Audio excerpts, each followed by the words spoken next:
Bugün Hollanda'nın Apeldoorn şehrine geldik ve Het Loo Sarayı'nı keşfedeceğiz. Hadi gelin birlikte biraz saray gezelim. Şimdi şöyle bir broşür aldım buradan.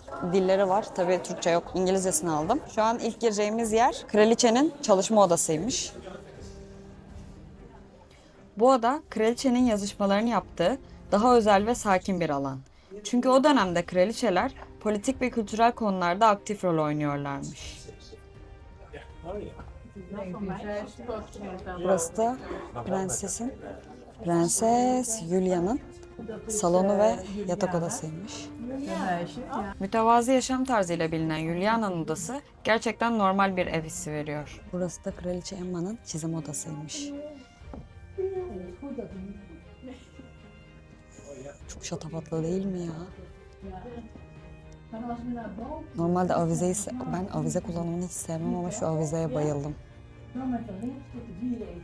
Avize çok güzelmiş. Yakınlaştırsana onu.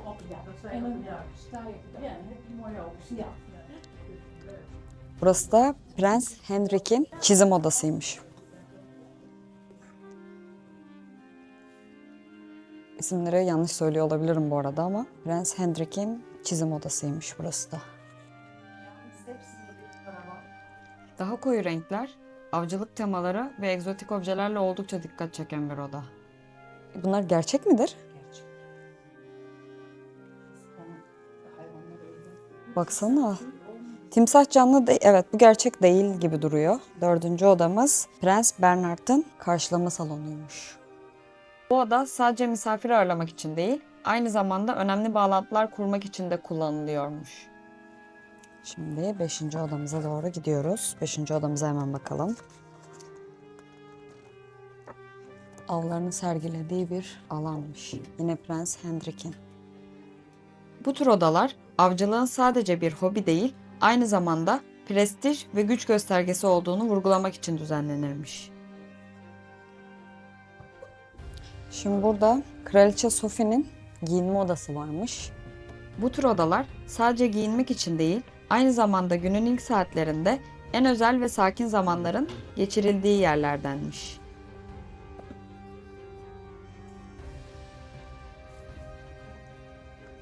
Bu alan neresiymiş bilmiyorum burayı.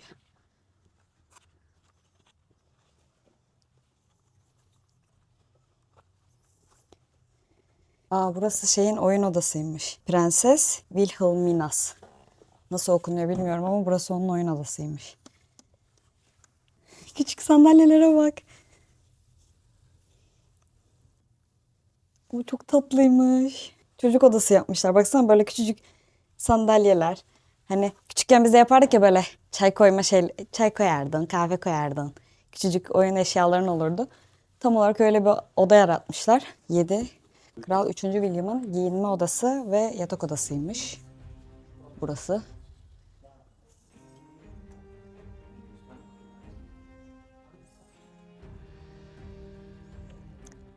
Biraz kasvetli geldi bana. Sen ne diyorsun? Çok koyu tonlar var ve böyle bilmiyorum. Bilmiyorum, bana çok kasvetli geldi. Biraz daha yani bu kadar güzel bir bahçe varken bu kadar.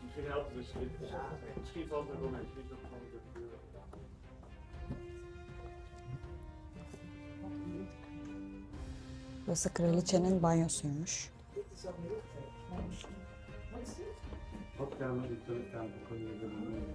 Dokuz.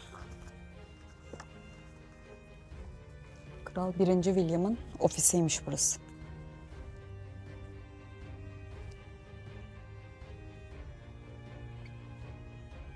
Aslında bütün odaların çoğunda ben bu altın detaylarını aradım. Çünkü çoğu hani saraylarda, krallıklarda hep böyle altın detaylar kullanırlar ya. Ama fark ettiysen çoğu odada aslında çok fazla altın detayı yoktu. Ama bu oda tam olarak bu ofis ve ziyaret. Evet, karşılama açısından sadece bu oda gerçekten öyle. Burası da Kraliçe Wilhelminas'ın çizim odasıymış. Çizim yaptıkları odaların olması da çok ilginç değil mi böyle? Bildiğin bir oda yapmışlar yani çizim yapabilmek için. Ama bunun avizesi şatafattan yıkılıyor yani. Çok şatafatlıymış.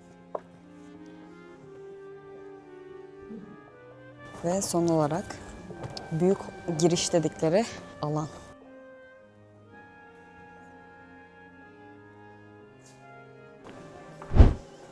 Böyle kendimi ne gibi hissettim biliyor musun? Game of Thrones'ta böyle kaleler var ya, sanki onların çıkışı gibi.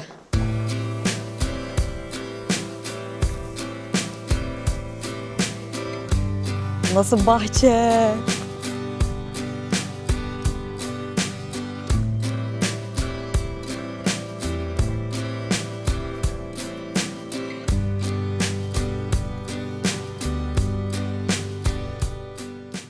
Burada yaşamak nasıl bir his acaba ya? Düşünsene böyle bir sarayın var ve diyorsun ki bir bahçeye çıkayım ya. Hani bahçem böyle yani. Bahçem bir şehir gibi. Tasarlamış mıdır mesela prenses? Burası düşün böyle bomboşmuş. Prenses şey diyor hani. Şu tam ortaya su havuzu olsun, işte heykeller olsun falan. Kendi bahçeni tasarlarsın ya, böyle bir bahçeyi tasarlamak falan çok garip bir şey ya.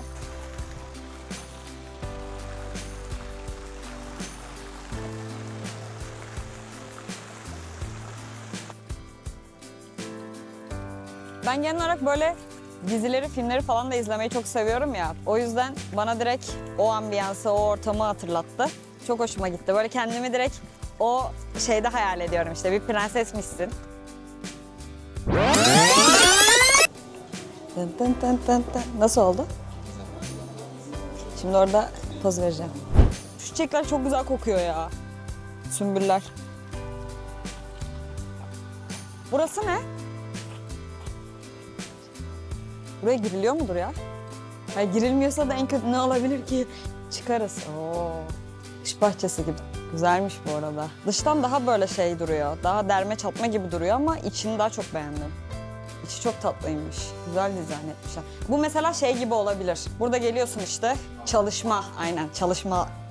Şöyle bir manzaraya karşı mesela. Şurada bir laptopum olsa onu hayal ettim direkt mesela böyle. Koyuyorsun burada tık çık çık çık çık. Şöyle bir çalışma ortamım olsa buradan çıkmam zaten. Sonra diyeceksin ki işte bir mola vereyim. Ya mola verdiğin alan da şöyle bir yer yani. Böyle bir kocaman bir bahçenin içerisindesin. Şimdi çok çalıştık. Birazcık mola verelim dedim. Ve şuradan şöyle bir bahçeye çıkıyorsun. Yemyeşil doğanın içinde. Kuş cıvıltıları eşliğinde. Bir mola alanın var.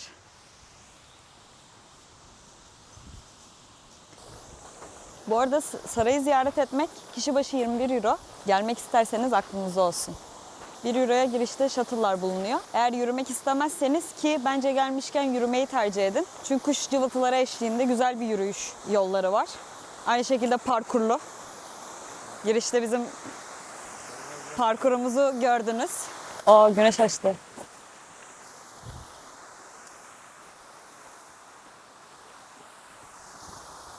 Daha hala arkaya doğru devam ediyor. Oldukça büyük bir bahçe. Küçük bir kafe alanı yapmışlar bahçeye karşı. O hava çok güzel oldu bu arada. Bir anda güneş açtı. Üstten daha da güzel. Tabii şunu kolonlar benim boyum kadar olmasaymış iyiymiş de.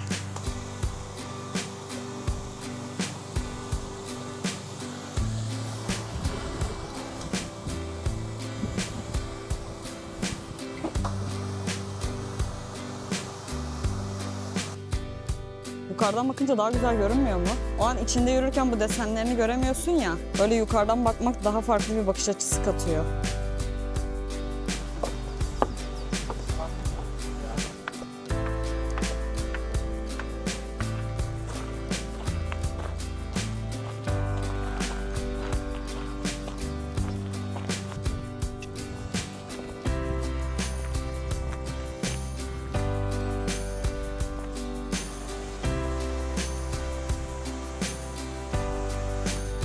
Kraliçenin bahçesine hoş geldiniz.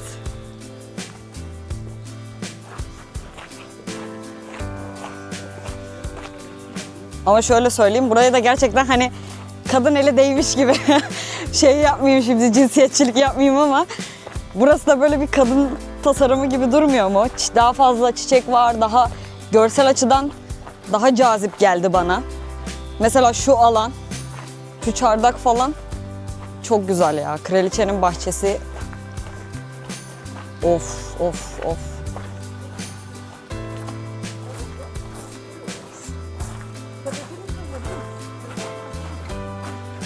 Ve içerisi ne? Çok güzel.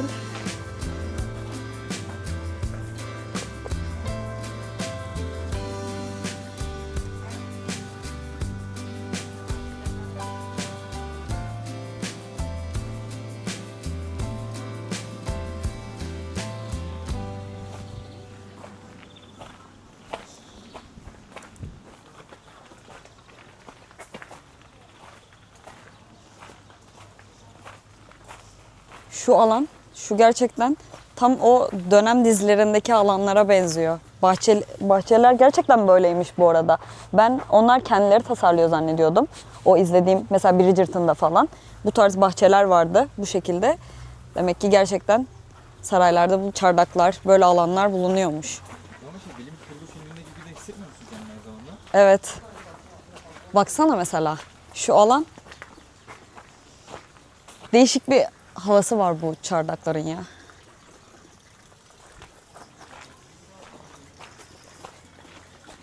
Ben bu yolu çok sevdim.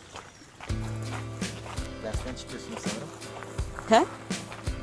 Nereden? Evet, bu ders çok zordu ya. Bize kara büyüleri gösterdiler. Kara büyüler biraz yordu bizi. O yüzden biraz bahçeye çıkıp şöyle şu güzelliklerle gözüm gönlüm açılsın istedim.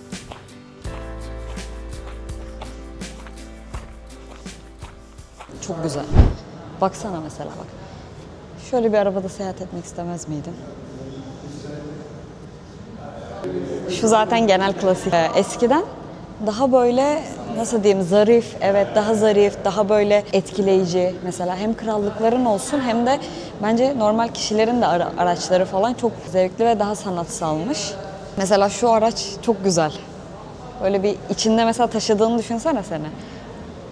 Böyle değerli hissettiren bir araç. Bu nasıl bir araç böyle? Seremoni bu böyle.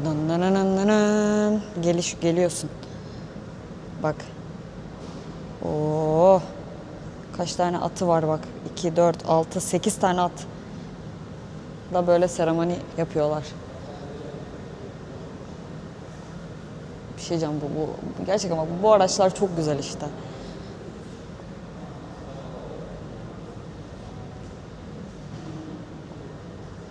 Hepsinin ayrı bir havası var kendince. İçleri falan. Gerçekten böyle araçlarla seyahat etmek isterdim. Keşke bizim zamanımızda da olsaydı. Mesela şuna bak ne kadar heybetli duruyor. Kapı sesi kafamda canlanmış şu an. He? Kapı sesi kafamda canlanmış. Evet, kapı sesi. Hayır, ben şeyi hayal ediyorum mesela. Zamanında hep bu tarz arabalar vardı ya, yollarda düşünsene böyle arabaları, sürekli böyle arabalar olduğunu. Tabii ki o zaman onun her zaman gördüğünde o değerini anlamayacaktın ama şu an farklı bir bakış açısıyla bakıyorsun. Bir arabayı o zamanda da her zaman görebilirim. Tabii ki ama eski arabaların çoğu yine bu tarzdı, daha zevkliydi. Hep bu izliyoruz ya en azından eski filmlerde, dizilerde falan. Baksana, şunun mesela bak şu önden şu görüntüsüne bir baksana. Çok şık duruyor ya. Bence çok şık duruyor yani. Bir adama benzemiyor mu? Dedeye benziyor. Evet ya. Bir de şey yok mu ya? Arabaların bu insanlara benzeme özelliği yok mu? Böyle bu gerçekten dedeye benziyor. Mesela bazı arabalar böyle önden farlarından erkeklere ya da kadınlara böyle diyorsun ki mesela bu bir kadın falan sanki. Bilmiyorum bize mi öyle geliyor ama öyle hissettiriyor yani en azından bana. Bazı arabaların böyle sanki cinsiyeti varmış gibi hissediyorum. O büyük ihtimal farlarından kaynaklı. Sanki bazıları makyaj yapmış gibi falan duruyor. Mesela bu gerçekten tam bir böyle yaşlı bir dede arabası gibi böyle. Polis memuru gibi. Evet değil mi? Böyle ciddi duruyor yani. Evet. O bisikletlere bakar mısın? Bu nasıl bisikletmiş ya? Bu çok ilginçmiş bu arada. Bak bu tamam. Bu bizim zaten günümüzün bisikleti de bu nasıl bir şeymiş? Bunu nasıl kullanıyorlarmış mesela? İlginç. Biraz değişik. Farklıymış gerçekten. Gel bakalım bu mesela şu arabaya bakalım.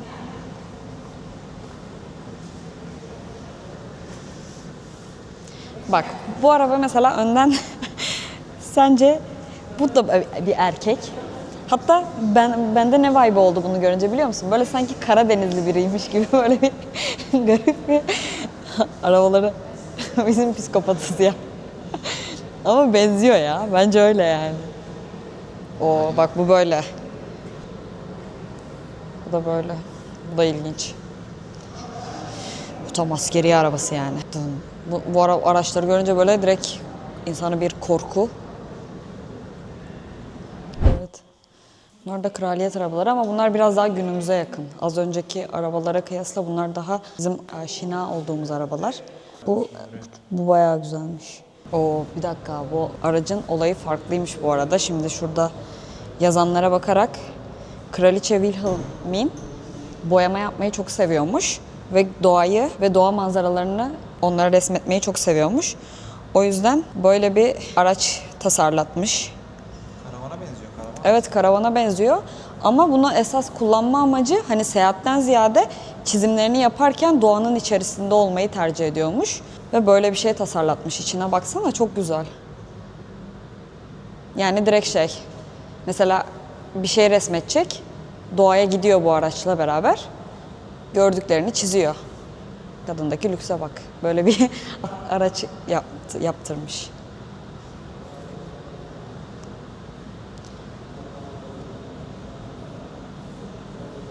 Bu şeye benzemiyor mu? Böyle gemiler olur ya, tam böyle gemi şeklinde tasarlamışlar. Zaten Hollanda'da gemicilik yaygın ya. Belki o şekilde esinlenilmiştir.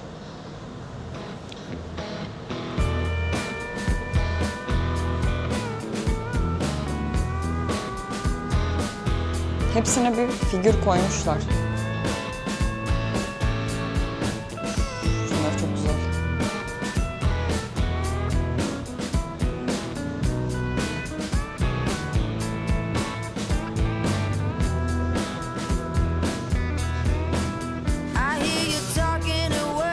Şu arkaya bir otursan dersin ki ben bir şeyim yani. Çok güzel.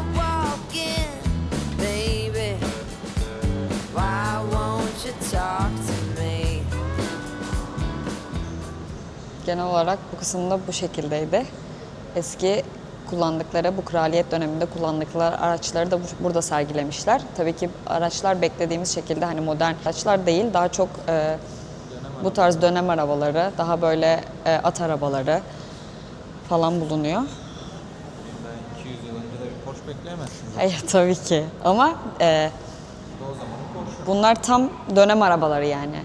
Ben içeride arabalar var dediklerine daha böyle şu az önce gördüğümüz arabalar gibi beklemiştim. Ama böyle dönem arabalarının olması da çok hoşuma gitti ama şu detay mükemmel. Bakar mısın şeyine, tuvaline? Tuvalini alıp böyle dışarıda direkt doğanın içine gidiyor. Yalnız fark ettin mi? Genel olarak hepsi resimle bayağı ilgili insanlarmış, sanatla bayağı ilgili insanlarmış. Çünkü odaları bile hep işte aynen prensin, işte prensesin hep kendilerine ait boyama odaları falan vardı. O yüzden sanatla hepsi ilgiliymiş. Direkt böyle bir araç yaptırması da bunu gösteriyor.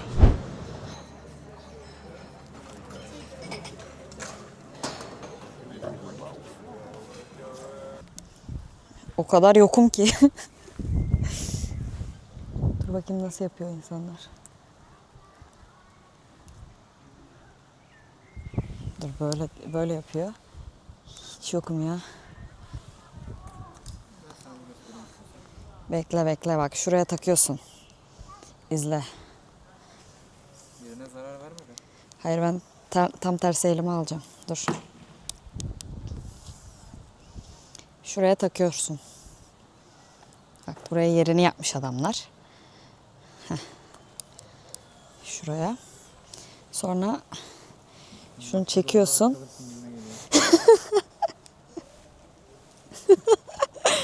Oğlum çok zor lan. Şeyi... Başkasına zarar vermeyeceksen kendine zarar ver.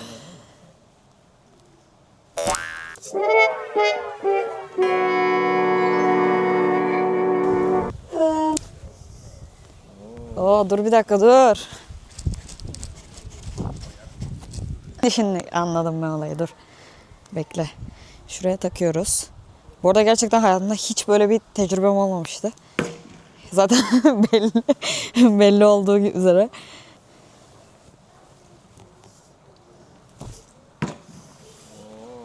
Olmadı ama en azından artık atabiliyorum. Hani onu da yapamayabilirdim. Bir dakika, şunu şöyle çeviriyorsunuz. Buraya takıyoruz.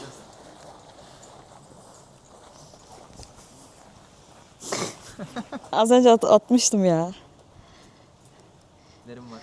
Atmıştım, gördünüz. Sen dene bakayım ya. Ben mi çok yeteneksizim acaba? Oh be. Hadi bakalım senin hünerlerini görelim. Biz arabaya tam daha fırlatmadık bu arada. At bakalım. Fena değil, en azından direkt ilkinde attın yani. Dışarıda birini vuruyordum. Lan çocuklar Aa, geldi. felaket yağmur yağıyor. Bir kere daha atacağım. Tamam. Ama gitti bu arada. Sen bir de solaksın ya. Yani. Senin için Önce atmam daha zor olmaz mı? işte daha zor bence diye düşünüyorum ama bilmiyorum ki. Sağ ya da sol el. Hadi bakalım. Aa, güzel attın ha. Aferin sana. Sırılsıklam oluyoruz. O yüzden artık toparlanıp kaçma vakti. Bahçe mükemmel görünüyor. Şu an tüm bahçeyi görebiliyoruz. Az önce içinde bulunduğumuz alan tam olarak şurasıydı. O bayıldığım alan. Buradan bahçeyi görebiliyoruz sarayın çatısından. Kuş bakışı görmek bambaşka. Çok farklı bir hava katıyor bu arada. Gel şu açıdan da bakalım. Esas ön kısmı burası.